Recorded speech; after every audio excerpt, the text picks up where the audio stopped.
All right, welcome everybody. Thanks for coming out. Hope lunch was good.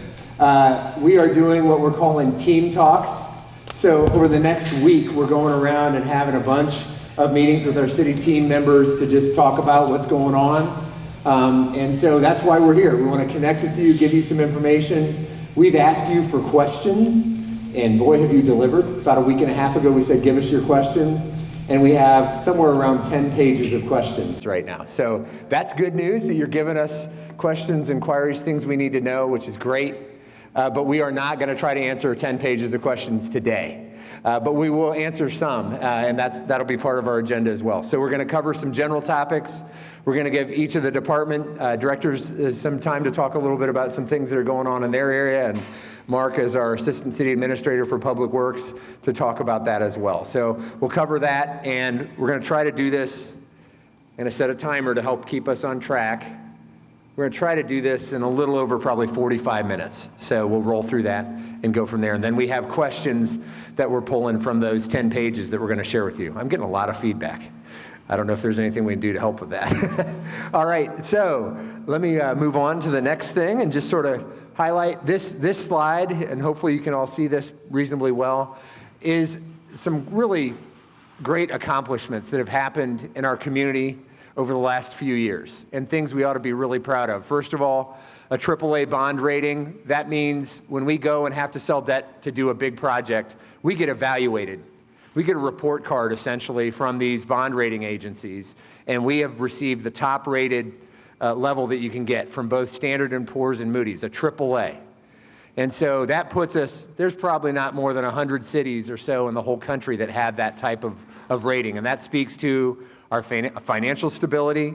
It speaks to our strength of our local economy. It also speaks to the management of our city, that we're well-run and that we do things right and we have a long-term plan.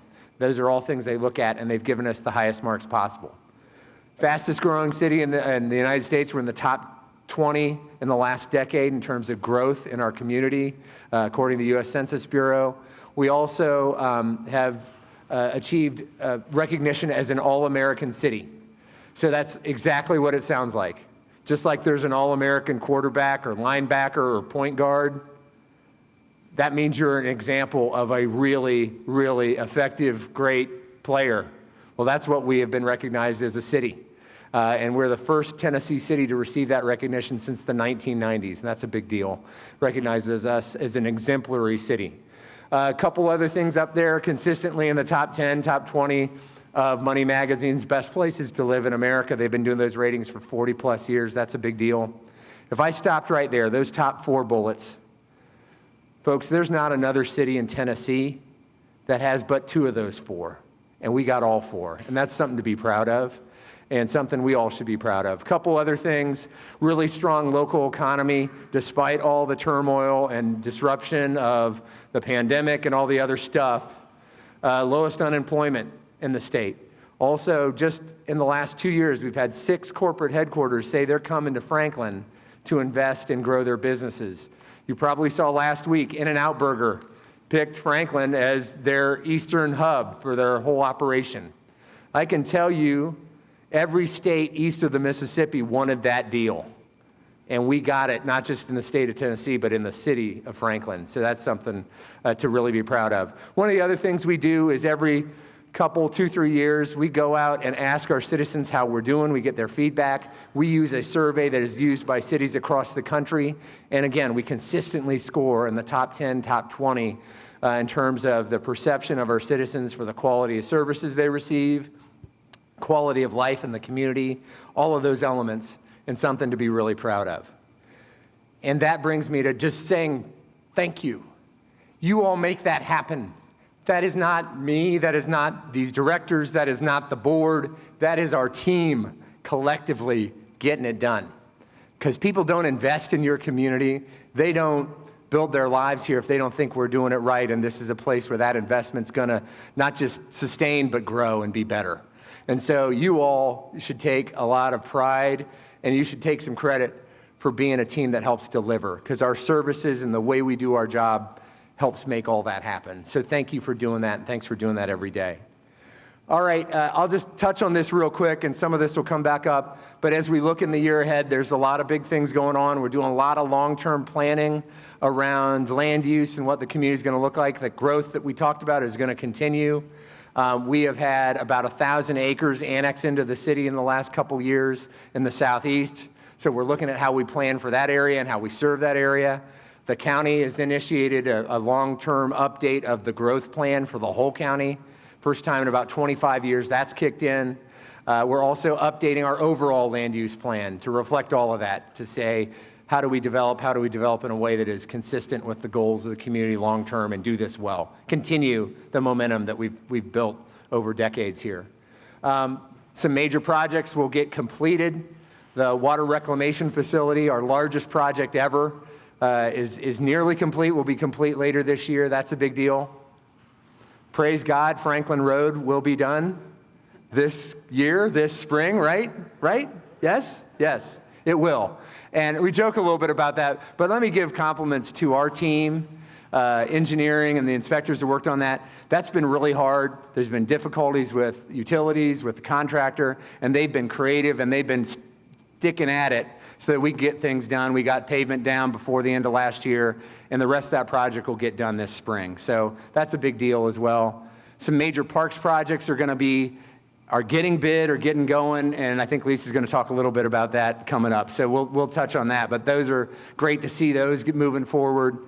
And then, I think we're going to get some specific direction on the City Hall project, and we'll talk a little bit about that later as well. So one of the most important things we do is around taking care of our people, and compensation is a big part of that. One of the major focuses over the last, really almost now 2 years, year and a half at least, has been how we do that update and what that's about, how we make sure we're doing that right. And want to have Kevin talk a little bit about that, and then I'll jump in on a topic related to that in just a little bit. Thank you. I need you to pay particular attention. Is it about what I'm about to say? No. It's about the fact that I guarantee you I'm going to fall off the stage. And I want you to pay attention, because once I fall, I'm going to pop up really fast, and you're not going to see it. So if you look away, you're going to miss some hilarity. All right, back to what I'm supposed to talk about.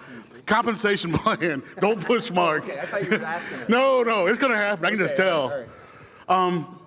So what do we do to decide what you get paid? Do you think that me and the HR crew in the back writing down what you should get paid? No, it's not like that. See, that almost happened there. It's about, we use an outside consultant to help us. We get all of your job descriptions, and you should see up there, there's 275 job descriptions. We make sure with you and your supervisor, your supervisor would have gotten with you, or your director, made sure those job descriptions say what you do. It's not about just what the title is, it's about what you do. And then we send it to our consultant, and he comes back and tells us, we tell him what we pay, and he tells us what we should pay if we hit our target of being in the top 25% of the market, the 75th percentile. And when we did that, you can see up there 187 positions were out of our range. As a matter of fact, that's 68% of the pay of the positions had to move up 1 or 2 grades to get back where we wanted it to be. That affected 594 city team members at 79% of the full-time employees. This is very impactful. And you can see grades B and C were eliminated. They don't factor in us paying where we want to pay. So those are gone, moved up. All right, small print. I'll still tell you what it says. I'll tell you what it says. All right, so we adopted a new pay grade. This is talking about what we did in 2022. Before I go there, what happened at the end of 2021? Pay grades moved up 5%. What happened in July of 22? Pay grades moved up another 5%. What did that do? Some people fell out of the minimum, right? If we move the pay grades up like that. So we moved everyone up moved them up to the minimum of their pay grade. Then, what did we get? We all got a 5% bump on our salary, all of us. And merit was 1.5, 2.5 as it has been. So more money was made by us. Then, if an employee moved up a pay grade, a 3% bump was added to your salary. If you moved up 2 grades, 6%. Very significant. All right. Then we weren't done. Since most people clearly won't be making $90,000, we said that was where we're going to put another $1,000 on your salary. So those of you less than $90,000 got another bump. That's expensive. Normally, salary adjustments are $3 million. You can see in the bold, there's an $8 million investment in our salary increases. $8 million when it's normally 3. Who knew the math? How much more is that? Okay, no one knew? How much was it, Mark? It was 5. It was 5. From 3 to 5. That's a joke, people. Are you paying attention? Do I have to fall if you pay attention? All right, good. Oh, no, I'm not going to fall. But anyways, seriously, that's significant, isn't it? From 3 million normally to 8 million, significant. So, and I already hit the top one, that we want to be in the top 25%. I mentioned that we all got significant pay raises, but what did that do? If the minimums moved up this high, we're hiring more people, and they're getting the minimum, and though you got pay raises, you're over it, it left it a little flat, didn't it? You can leave it a little flat, the line flat. What do we call that? Compression. And we told you at the time, we're putting more money in your pockets when we could immediately, but we knew there was compression. And Eric said he was going to give him some time, he was going to figure it out. Guess what, people? He's figured it out. We're going to discuss it right now. You want to wait till later? No. Now, right this second. Guys, wake up now. Talk about compression, you'll get more money. Eric. Thank you, Kevin. Wow. All right. So let's talk a little bit about the compression adjustment. Kevin described it. When we had to move so many folks in pay grades, there are folks below minimums, and they had to be moved up to the new minimum. And there are other folks who've been in the job longer who may not have needed that adjustment to get to minimum. So guess what? That brought them all together and more closely compressed. And here's a real-world example. This, you can't see the numbers, but this is pay. This is time in the position, okay? And this blue dot line, ooh, that's great. Thank you for that. This is a real position, real example. There's about a $17,000 spread between that person at year 1 and this person at year 22. So that was more spread out. That's kind of the way you want it. When we did the adjustment in July for the new pay grade, we adjusted some people up to minimums, that spread totally changed. That went to about a $7,000 spread. So it really got compressed. So we said, okay, we got to look at that. You do we want to do that?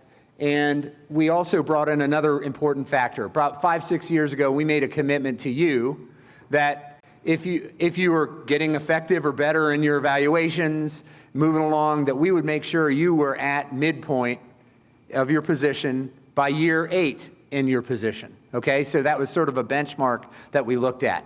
So that became a factor as well.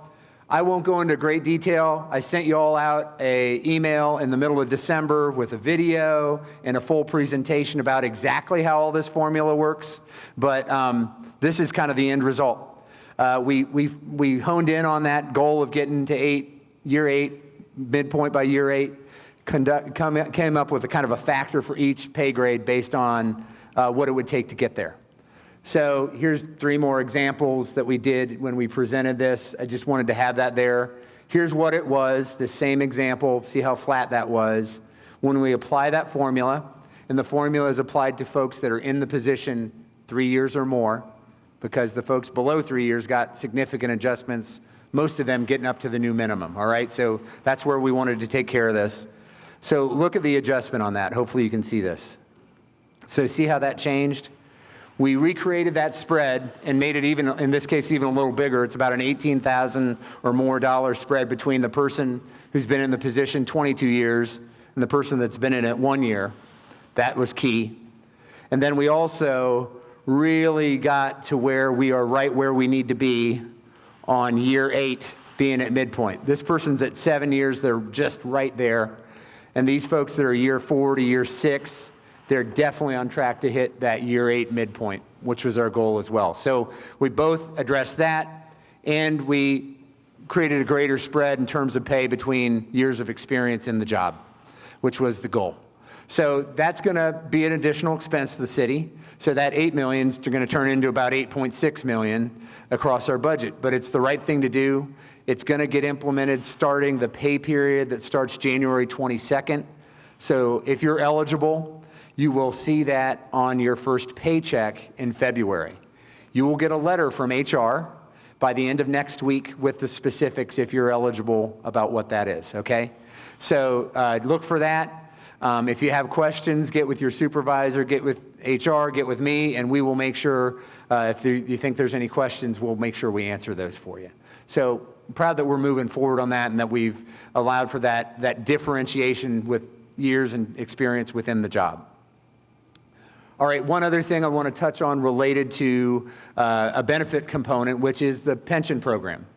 So if you've been employed with the city before 2017, which is about 2/3 of our team, you're in what's called the closed city pension program. The city used to run its own pension, and it's a separate thing. It's now administered by the state pension program, but it's still our program. So the board makes decisions around its structure and how it works. And so the board made some decisions just recently related to that. One of them came as a direct request from our team members, from employees, that said, hey, we do this averaging at the end of the pension to calculate your pension level. That's an average, depending on when you came to work here, of either your last 3 years or your last 5 years with the city. So instead of doing those hard calendar years, which created the phenomenon we all see of everybody retiring in December, right? You see that? Let's do it with a rolling number of months. So convert 3 calendar years into 36 months or 5 years into 60 months, depending on which category you're in. And that gives you some flexibility. So you don't have to wait till the end of the year to do that averaging. You can do it anytime during the year if you've hit a threshold for retirement that you wanted to look at retirement. So that gives you some flexibility. It also might help us organizationally with the phenomenon of losing lots of experienced people at the same time at the end of the year every year. So that was a positive. Board approved that. That's in place right now. The other thing the board did is adopted a policy, a very specific policy around how we do inflationary adjustments for folks on the pension. We had done a certain technique, but we had never locked it into a specific policy. And so we came to that. We spent some time researching what other pension programs do, what other really well-run pension programs do, and came up with a framework that sort of matched that and went a little more generous than some of them do in terms of what they do on the upper end of those inflationary adjustments. So that is in place as well and adds certainty to that component.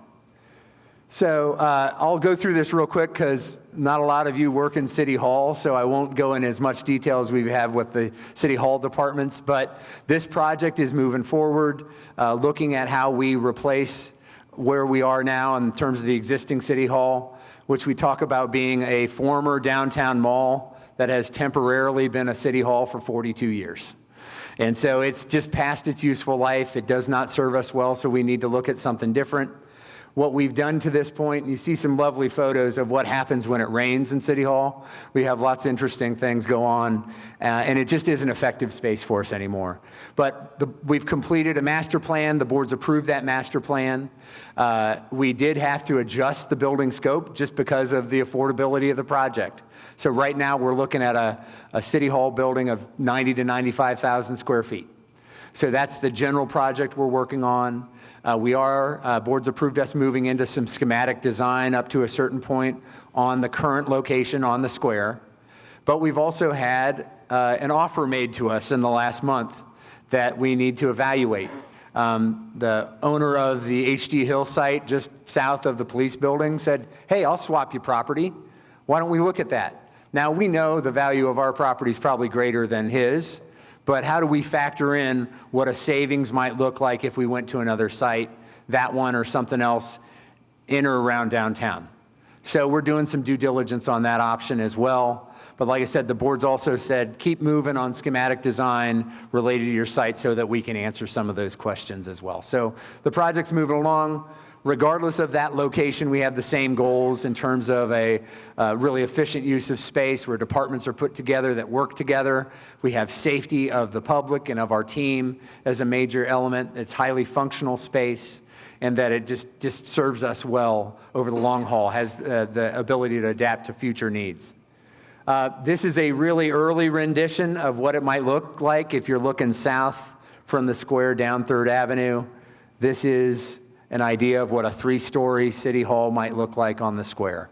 So again, we continue to work on that. Has a lot of important amenities in terms of how it connects to 2nd Avenue. We have parking for city vehicles and employees underneath the building, so that frees up space in the 2nd Avenue garage for the public. We have great space for us to interact with the public, growth areas, safety and security for staff zones, staff areas in that building. and indoor and outdoor amenities for our team members to grab lunch, to just get out of the office sometimes too. So that's all things that we're working on, and we'll get some direction as the year progresses on that project. So I talked to you a little bit about how we survey our citizens and say, how are we doing? And that's really important. But we want to ask you, our team members, how are we doing? And so we're going to have a survey that will be coming out in the next just under 2 weeks, and we want to talk to you about what that's going to look like, encourage you to be part of that. And Jamie Ewald's going to come up here. Jamie joined us in the spring in Human Resources, and she has a specific focus on organizational development, and that means how we engage with our team and how we work well together. So Jamie's going to talk to you a little bit about that. Okay. Okay. We're excited to announce that we're going to do our first large-scale employee survey. As Eric said, it launches, we're going backwards. It launches on January 30th. I sat on it. Oh. He said he sat on it, so. You guys are going to get a link in your email, and I know some of you use email more or less than others. I'm going to work with this team to make sure that you have easy access so you can take the survey. But the survey is a national survey that thousands of organizations use all over the country, and many organizations here in Middle Tennessee use it. So some of those other groups that used the survey last year include the Titans, the Predators, Second Harvest Food Bank, Tractor Supply, and quite a few others. And so the unique part of this survey is we can see how we compare to those other organizations in our area, and also to other government organizations that use the same survey. It kind of gives us a little bit of a gauge on how we're doing. But the thing to remember is that because it is a national survey that so many different groups use, we're not really able to customize the wording of the questions or the responses. So just keep that in mind. All of the questions are going to be very high level so that they are usable to so many different types of companies that use it, and the same with the responses. So I'll just give you an example. One of the questions is going to ask where you work, and your options are going to be fully in person, hybrid, or fully remote. And that might make you wonder, are there a lot of employees in the city that work fully remote? And the answer to that is no. No city employee works fully remote, but other groups that use the same survey do have that option, so it's got to be listed, and I don't have the ability to take it out. The questions are general. An example of that might ask you how you feel about your benefits overall.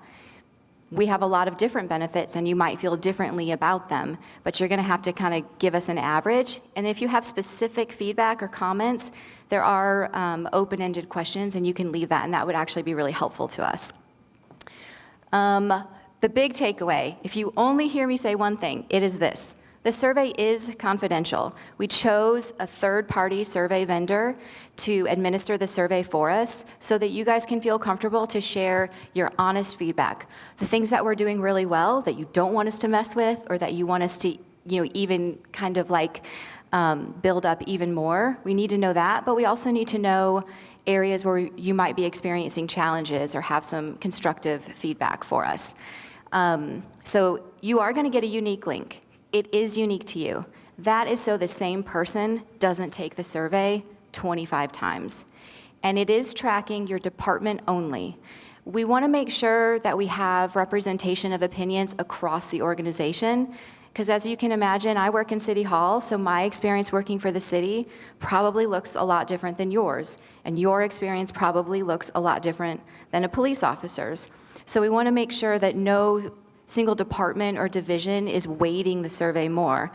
Otherwise, we're going to be making decisions on the voices of just a few people and leaving out other people altogether. So we're on the next slide. It'll show you we have a goal of 80%. We want 80% of every department to respond. But you should know, nobody up here, even if we really wanted it, we don't have access to know who responded. You could be in the 20% that don't respond or the 80% that do, and we don't have a way to tell. We just know what our overall percent averages are. Would anybody on the stage like to reiterate any of those points? I would. On the confidentiality, that is really important to us, because we don't want you to have any doubt that you can tell us what you feel and there's no ramifications or anything like that. We just want the feedback. And so that's why we made sure that it's totally confidential. We only track it so that we can know how we're doing in terms of response rates. There's an incentive for response rates.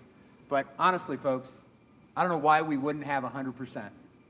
Because if you're not participating in this, you're letting somebody else speak for you. I don't want somebody else to speak for me. I want to speak for me. And I hope you feel the same way. So please let us know. There is that confidentiality element. And we want that feedback because that's going to help us focus on where we're doing well, where we need to improve, those kind of things. I did want to let you know, I'm sure if you take the survey, you're going to be very curious what the results are. We are going to release the results later this spring, and we are going to create a strategy to address the feedback we got. In a room this size and in the city as a whole, there are 750 employees, so as you can imagine, there will be 750 different kinds of opinions and suggestions. So what we're going to try to do is figure out where there's the area of the most consensus or where we have the most ability to make a meaningful impact. And we're going to strategize around those things. We won't be able to address every single thing, but we're going to do our best to address the most important things and the things where the most employees gave us feedback. And then I just wanted to give you a little preview of what some of those questions are going to be. There are 30 questions. It should probably take you about 15 minutes. It's going to ask you things like how you feel about your pay, work-life balance. It'll ask you, like I said, about benefits, kind of those general things. And then you can also give us some open-ended comments as well. And this group, Public Works, showed up with the comments. A lot of those 10 pages came from you guys, so I know you have thoughts and opinions. Please share them in the survey. And if you have any questions, just let me know. You'll get more emails about this with more information, and I look forward to hearing your input.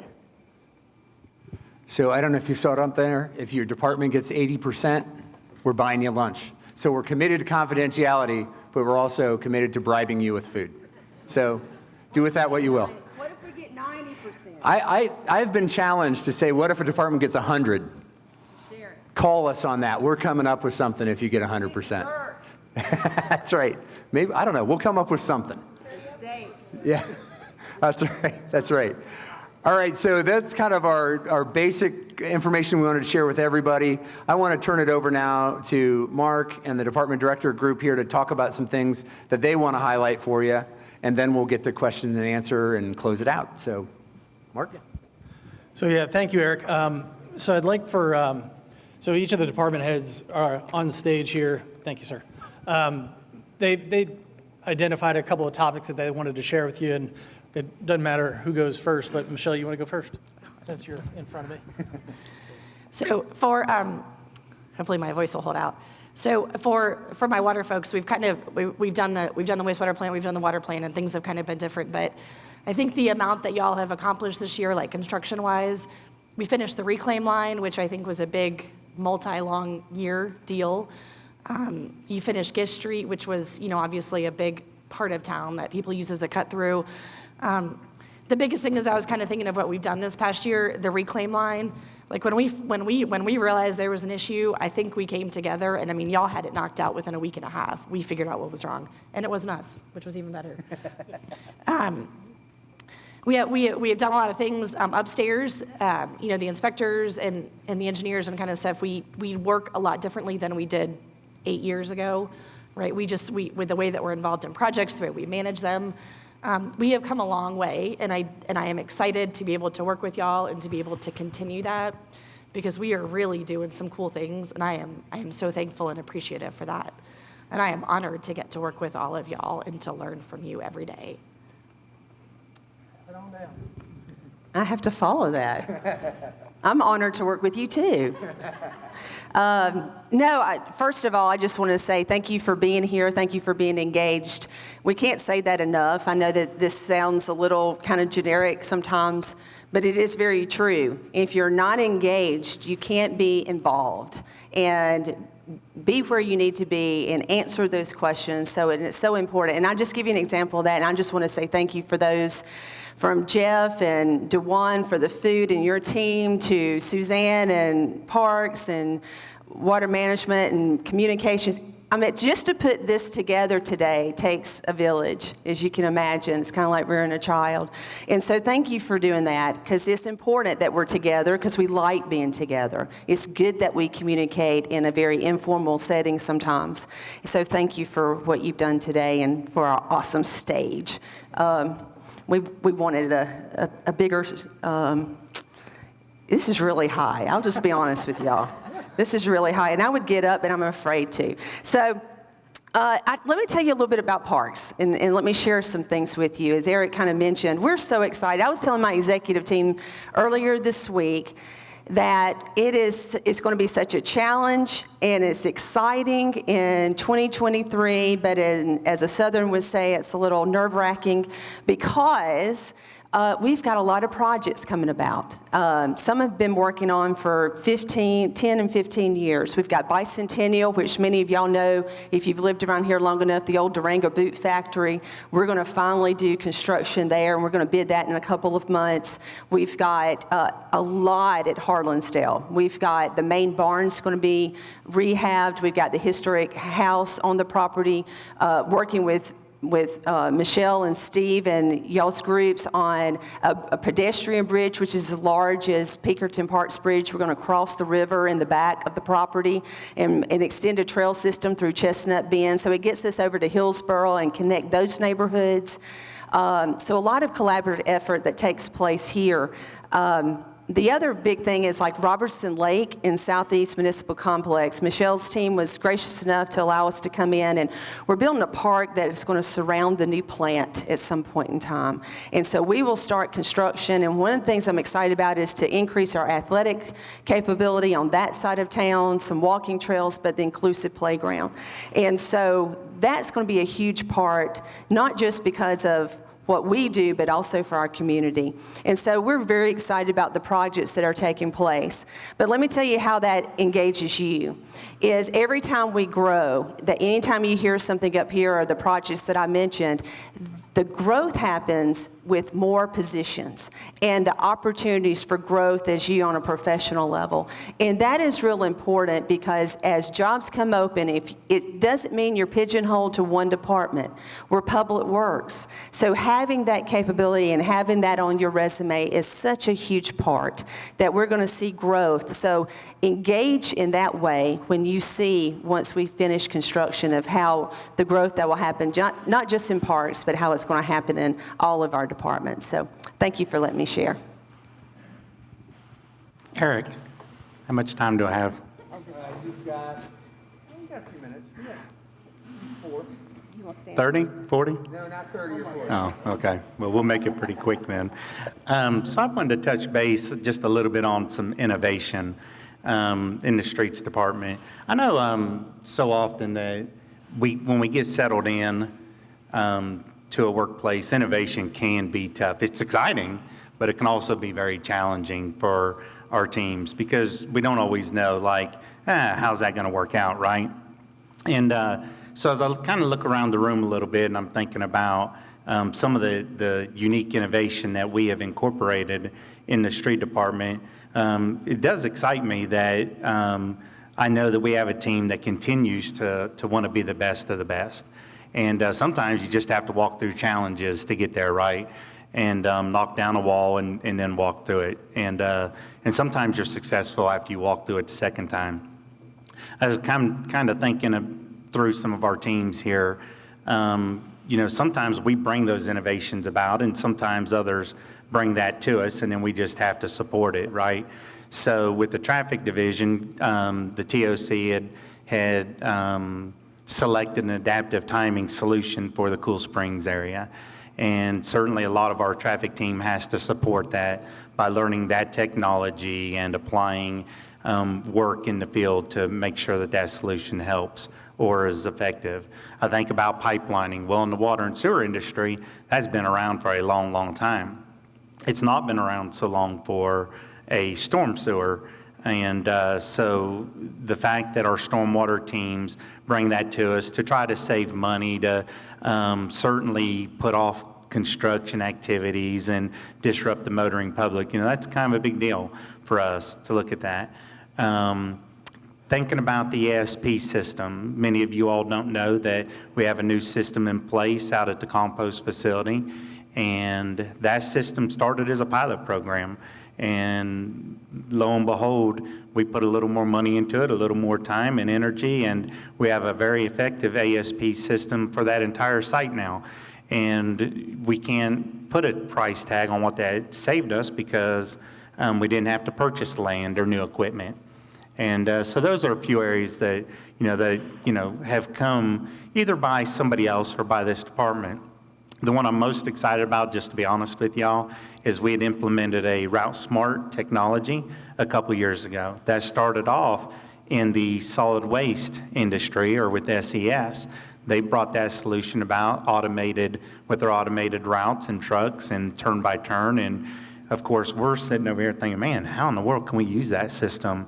And how can it impact the street department or benefit us? And so we kind of snuck in, stole some of their folks, if you would, put them to good use, and they've helped us be successful. But it's not just the SES folks, easy for me to say, that have made that successful. It's also the streets team. We started with the street sweepers. And to my knowledge, Mark and I can't come up with another city that uses it for collecting leaves. That's a big deal. And I'm pretty proud of that because there has been a huge effort by the entire streets team to make sure that that was a successful program. And so I applaud the entire streets team for that effort because it's new, it's scary, it's not going to work. And then you figure out how to make it work. And it's super successful. And the call volume and the ease of use this year, y'all just killed it. And so I'm proud to be able to recognize y'all for that. Thank you, Steve. We got one working mic, so we'll just have to pass it around. Thank you. No, I mean, we could sit up here and talk for probably hours on the number of successes that we've had from people in this room. So sincere appreciation for all the effort that you all give to us. One of the other things that we've been working on, and I'm going to embarrass a new employee that we have, but Chris Franklin, if you could stand up, please. Thank you. He is newly working with the Public Works Department. He was in administration originally, but he's an analyst, and he's going to continue to help us move the ball forward in a number of different areas. Examples would be Route Smart and things of that nature. So one of the things that we're going to focus on is accreditation through American Public Works Association. We just kind of starting to kick that off, and that's going to touch everybody in this room, including Jack and Nate's folks over at Sanitation. So anyway, I'm excited about that, and I'm looking forward to seeing some innovations coming out of that as well. Again, you guys, I can't relay how many great things you all have done, and I'm greatly appreciative of that. So thank you. So we're going to bring question and answers up. I'll just add to that in that the work you do does matter so much. We see it every day, but just the example of what we saw right before Christmas. We got hit with that cold snap, all those elements. Our fire department's making additional calls way more than they do in a normal day. Police the same way. You all are responding not only to snow and ice, but water main breaks and other issues, and you're doing it at god-awful times a day sometimes too, but you're stepping up and you're doing it and you're helping us, and that is invaluable, and we're just so grateful for it. I just spotted Alderman Blanton in the back. Thank you for being here, Brandy. Thanks for your support and being here for this meeting. And Brandy has a special connection to the work that will happen at the Southeast Park with the inclusive playground. So that'll be a really cool gift to the community and a recognition in the naming of it to her family. So we're excited about that aspect. Is that mic working? I heard it might be. All right, Is it good. working? Can you guys hear okay? Is it? Okay, great. Okay, Q&A. Yeah, Q&A time. Okay, so the first question came from, actually, I think all of these questions in some form or fashion came from Public Works. The first one is related to compensation, which you covered a little bit earlier. So the question is, are there any plans to keep up with current inflation? It seems like the pay study catches us up, but we are behind when it gets to that point. Could annual increases keep us on track or closer to the threshold on the next pay study? So there were several questions about kind of an ongoing commitment to pay every year versus every handful of years. All right, so yeah, that commitment is there every year. It is the number one thing we do in the budget is looking at what our capacity is and how we support our people, and the pay part being critical to that. So we look at it every year. In the typical year, what we have done in the last 7 years probably has been a mix of a market or inflationary adjustment that is across the board, and then a variable component that's based on performance. There'll probably continue to be some mix of that. And for the 14 years I've been here, at least a 2.5% general increase was pretty good for what inflation was doing. All that has changed in the last year. We know that. That's why we did some of the things we did that Kevin talked about. We also did an additional mid-year increase for everybody in January of 22 as well. So we look at those things and try to do that. It is a budget, so we've got capacity that we've got to look at. And I need to be straightforward with you. Taking on $8.6 million in this budget of salary, which goes on beyond this year, was a big lift. So we'll need to look at what our capacity looks like in future years. But inflation and those market adjustments is a key factor in what we look at. And we look at it every year. We do a comprehensive pay plan update every 3 to 4 years, but we look at it every year. And these directors up here advocate for what's going on, what they're seeing in the market. If it's hard to hire people or keep people, they speak up. We look at it. We engage our consultant. HR helps us with that. And so it is an ongoing dialogue, but a commitment to do a comprehensive full review at least every 3 to 4 years. So it is always in front of us. And like I said, it's the most important thing we do in the budget. It absolutely is. Okay, so the next question was by far the most popular question we got when we asked for feedback. So that question was, a lot of people submitted it. So the summary question is, we received quite a few questions regarding on-call pay for public works staff, with most comments, all comments really, saying that on-call pay, that the on-call pay amount should be more than $50. Can you share some thoughts or updates about that policy? Yeah, I do appreciate all the comments. I don't know how many, got to be dozens of them, so thank you. Yeah, I agree. I think $50 is, yeah, we're working on that. So as Eric and Kevin had explained, there's been a huge focus on the pay plan for the better part of 18 plus months. There has been continued work going on with on-call pay, as well as callback pay for that matter, because there's some policy things that we'd like to kind of modify. But now that the pay plan is coming to a close, there's a renewed focus on kind of moving this forward. So I don't have specifics. We're going to continue talking about it. I think there's been a number of discussions that surround the recommendations that had been developed with me and a group of you all working on this. So as this kind of evolves, I'm going to be keeping the department heads updated, and we're going to go from there. But yeah, we acknowledge that needs to have work done on it. So yeah, let me speak to it from my perspective. It is something we're working on. I want to give Mark credit on 2 levels. First of all, before he came into this position, it was 0. We didn't have any on-call pay. And he advocated for getting something in place, and we got that done. We know we need to look at it again. We did prioritize the broader pay issues. But Mark did downplay this, but he's actually given us a proposal that law and HR are looking at. From my seat, what we have seen, though, is this is a broader organizational issue. We have some on-call or on-call-like issues in other departments as well, and I want a broader policy that does this fair for everybody, both in terms of the amount and how we apply it. So we're working on that now, and we'll get an answer. We want to make a commitment to you that we'll get something back to you as a specific answer on this within 3 months.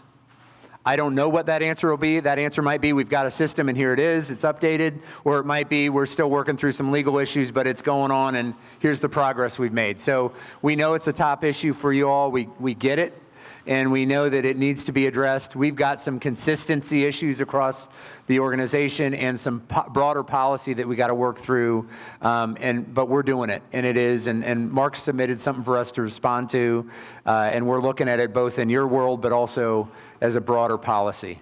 That fair, Kevin? Okay. Kevin gives the thumbs up on that. So we hear you. Thank you for that feedback, though. We really appreciate so many people speaking up about it. That helps. Okay, next question is from Water. Several people submitted this question as well. We have been needing new trucks for 2 years and have not gotten them. Between the 4 of us, we have 2 that are 10 years old with over 200,000 miles. Not to mention, they are 2-wheel drive, and we have to drive in snow and ice and go up to a water tank on top of a hill in the same conditions. So, it looks like, Mark, you've got the mic. Can you discuss replacement vehicles and fleet? Yeah, so you may have heard that supply chain issues have been disastrous, particularly this past year or so. Kim Hammond in the fleet division is doing a great job. We've had trucks on order, orders get canceled, we replace orders. There is active, we're working to replace them. One of the cool things about last year's budget, it put into place a fleet replacement fund. And I think that was seeded with about $3.6 million, somewhere in that neighborhood. And Jerry, Kim, Steve, me are all working to define replacement criteria so that not only we have vehicles and equipment that are safe, but we have enough of them and we're replacing them on a timely cycle versus having a 20-year-old truck. So the big challenge right now is just getting them through the door. I know we've got a number on order at this point, but we don't have an end in sight. I will say there's some of the bigger pieces of equipment like vac trucks and dump trucks, lead times on those are kind of ridiculous. But Kim, I know, and Jerry are working hard at that, and they're staying on top of it. So we hear you, and there's a bunch on order. I don't know how many we got right now, Jerry, but it's a pile. So anyway, hope that answers that. Let me add a little bit. Yeah. Real quick, one other thing the board has done, which is pretty unusual, the last 3 budgets, they've approved vehicle purchases before they approve the budget. That's pretty out of the norm for government. Usually we have to have an approved budget before we go and try to buy something, but recognizing the lead time, we got them to go ahead and do that early and give us authorization, knowing we'd have a budget in place by the time it was ready to get here, but trying to get ahead of the game, and that was it, urging from Steve and Kim to make that happen. Steve, anything you want to add on this? Your team's done an awesome job of getting us in a better structure and also making this so it used to be like a departmental budget question about what we did with equipment. We're trying to change it to make it look more like what we do with computers, where there's like a set schedule and we know we're going to replace it. We just put a set amount in it every year and then we follow the schedule. It's been more department by department, and we're trying to make that consistent across so that we do a better job maintaining it long term. And Kim and Jerry and Steve have done a great job of helping, and Mark have helped us get there, and we're still working on it. Okay, several people submitted questions about the culture in their department or in general at the City of Franklin. Can you tell us how you guys are thinking about building a healthy culture and fostering employee engagement? As an example, one question specifically asked about mental health awareness, leadership norms, and improving communication. All right, I'll start off with this one. First off, let's talk about me almost falling. First off, EAP. If you've used EAP in the past, I hope it worked, but we have a more robust EAP system now. So if you need the EAP for your emotional health or your family's emotional health, it's available and it's good. So it's under Uliance. They use, one of the groups they use is Insight Consulting. It's known nationwide as being phenomenal. So one, emotional health has always been important, but it's gotten extra important since the pandemic. We recognize that. That's number one. Back to the bigger, broader part of the question in terms of the culture, We think things like this we're doing right now, these team talks, will add to our culture. One, we got feedback from you prior to being up here, and we're going to, though we can't answer all those questions now, we're going to answer those questions. And Eric's had 20 of these scheduled, so hopefully we'll get to meet everyone in the city so that'll help us in terms of culture. But that's not it. Also, you heard us talk about a survey that's coming out end of January. We talk about a target of 80%. Really, the target should be 100%. We want to hear from all of you what your thoughts are. That's going to help us understand if we have any culture gaps. So those are the two things I want to talk about there. And then the third part of that is leadership training. We had a pretty good leadership training series going on prior to the pandemic. Pandemic hit, we started to do some of it virtual, and when it really got tough, we kind of ceased it. Well, we're going to go and resurrect that program again, because we thought from that, it was a good tool to make sure the supervisors knew where we want to go, how we want our employees to be treated. And let's not forget the other program we had this year, the Mentor-Mentee program. That mentorship program did an excellent job of making sure, again, the mentees, actually both groups knew what our goals were, so that kind of helps with the culture. I think Eric might want to add to this. Yeah, so that's a really important point, and Kevin covered some specific things we're doing or going to be doing. But the broader piece is we do a lot of things really well. And that first slide I showed you with all those great accomplishments, that's an indicator that we do a number of things really well. So we're at a pretty good place. But I'm not satisfied with pretty good. I want to be great. And the way we get from pretty good and real good to great is to further engage you. Even if it's stuff we're not maybe excited to hear because it might make us do things different, we need to hear it because that's how we get better. All of us are smarter than any one of us, okay? So engage in that survey. Give us your feedback. Be it something like this. We're going to follow up on questions. My goal is to be more intentional about our engagement with our team because I think it'll make a difference. Okay? So we're going to do that. And we're all about finding the pathway to do that. We're using these different techniques. We're going to try some things. Some things are going to work really well. Some things might not work as well. But come on the journey with us. This is a kind of an enhanced commitment to do that. And you being here today makes me feel like we're on the right track. And thanks for doing it. And maybe we made them be here, but I don't care. You're here. You're here and you're engaged. And you are the ones that make it happen here. So. There's also food. Oh, yeah, and there's food. We always provide food to bribe you. Okay, we just have 1.5 more questions. So this question came from Parks. I think, Kevin, you're going to answer it. We would like to see some more computer training come back, such as OnBase, Excel, PowerPoint, and Word.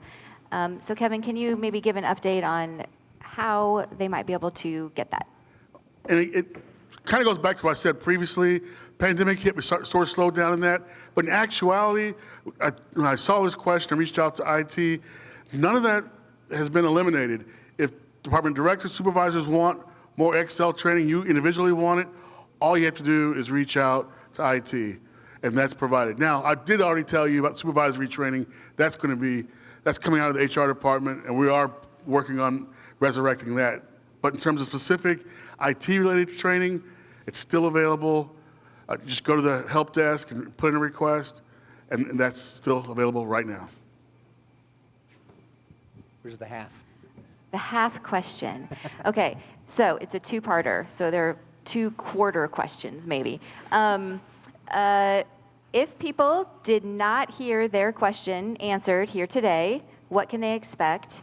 And if they have new questions after hearing the presentations today or just on an ongoing basis, what should they do? All right, so a couple things. We're going to answer every one of those questions on that 10, now maybe 11 pages of questions. We're going to get a response back out. You're going to see it. We'll connect you to it so you can see those answers. And if your question's there, you'll see an answer. We're going to keep that email address alive, which is feedback@franklintn.gov. Those do go to Jamie, but Jamie is not sharing with us, unless you want us to, who exactly the question came from. Sometimes it helps us to know the department so we can get in there, but she's kind of keeping that, and that's great. That's fine. But if you want to engage directly, that's great. We're going to be ending this shortly, but the dialogue continues. You get an e-brief from me every Friday. That has my email on it. That has my cell phone number on it. That's not an accident. I'm available to you anytime. Call me, text me, whatever. You got a good idea, you got something that's going well, something that's not going so well, let me know. Part of my job is to put you in a position to succeed. And I take that really, really seriously. So let us know if there's anything in that regard. We'll continue that rolling with the email addresses, get you the other answers. Anything else we needed to cover there? All right, so let me just say a word of thanks to the folks who have put it together, both in your departments, but especially Hannah and Jamie and Melissa, who've been on like all of these with me, and we're wearing them out because we're going from anywhere from 6 a.m. to 9 p.m. Doing these. But it's a joy because we get to see all of you and we get to talk about what's going on. And we're proud of what we're doing, proud of you. So keep it up. We're going to keep going. Let's give a hand to the folks who've helped set this up. We appreciate you very much.